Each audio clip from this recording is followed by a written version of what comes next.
एक दिन निम्मो नाम का एक चोर गहनों की दुकान से चोरी करके जा रहा था। इतने में उसकी जेब से एक कीमती हीरा नीचे गिरा। जब तक वो झुककर उसे उठाता, एक मुर्गी ने उसे निगल लिया। अरे अरे रुको, मेरा हीरा! ए मुर्गी रुक! निम्मो चिल्लाते हुए मुर्गी को पकड़ने के लिए उसके पीछे भागने लगा।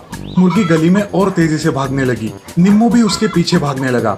मुर्गी एक हिंडोले पर चढ़ गई। निम्मो भी हिंडोले का चक्कर लगाने लगा। जब वो थककर एक जगह रुक गया, तब मुर्गी घूमते घूमते उसके पास आई।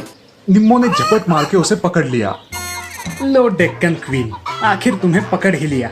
अब दिखा मेरे चुंगल से निकलकर। तब मुर्गी ने उसके चेहरे पर जोर से तोच मारा। निम्मो जोर से चिल्लाया और मुर्गी उसके हाथों से छूटकर भाग गई। ओए ओए, ओ तेरी! मुर्गी के तोच मारने के बावजूद भी निम्मो ने हार नहीं मानी। वो फिर से मुर्गी के पीछे भागा और मुर्गी उछलकर एक ऑटो पर जा बैठी। ऑटो स्टार्ट होकर वहां से निकल पड़ी। हैं? ये ऑटो कैसे शुरू हो गई? अब क्या करूं?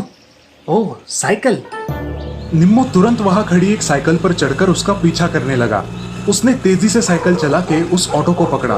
तभी उस ऑटो पर बैठे एक कुत्ते ने निम्मो के हाथ को जोर से काट लिया। अयो, अरे रे! चिल्लाते हुए निम्मो ने कैसे तैसे अपना हाथ छुड़ा लिया। वो ऑटो एक चिकन शॉप पर जा रुकी।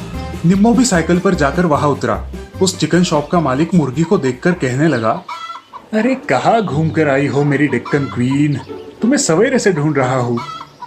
ये कहकर उसने मुर्गी को पकड़ा और उसे अपने गोडाउन में डाल दिया। निम्मो ने चुपके से जाकर गोडाउन की खिड़की से झांक कर देखा।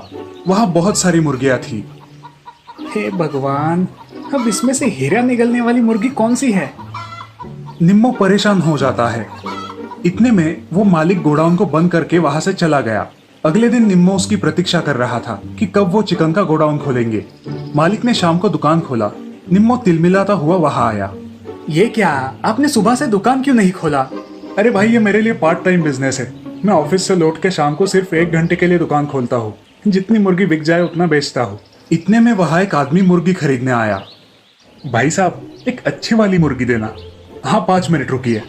मालिक ने एक मुर्गी को पकड़ा और तभी निम्मो के मन में विचार आया।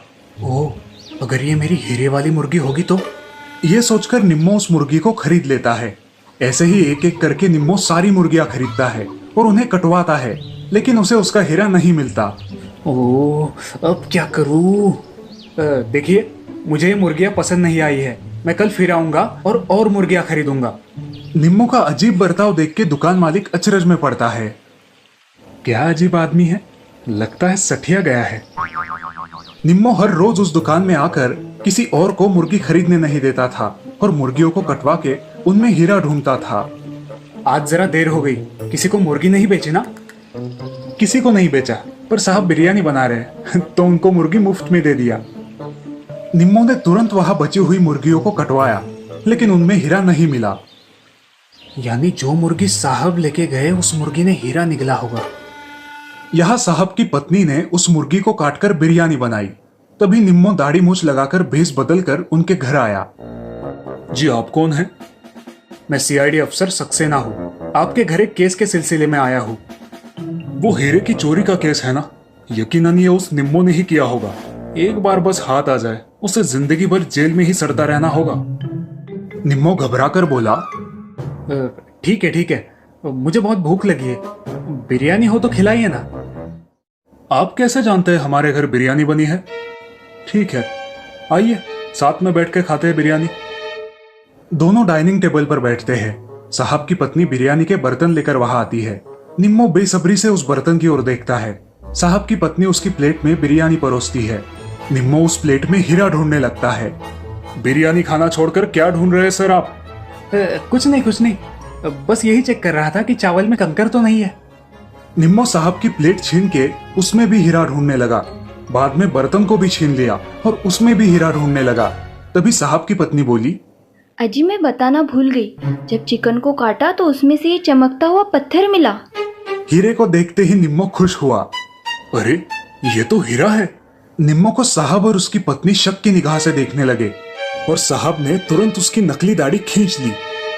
क्यों रे कमीने, तो तुम्हारे चुराए हुए हीरे को इस मुर्गी ने निकला था और इसे हासिल करने सीधे इधर चले आए, लेकिन उस मुर्गी ने पकड़वाया है तुम्हें। अब चलो जेल की हवा खाओ। और इस प्रकार साहब ने निम्मो को पकड़ लिया और जेल में डाल दिया।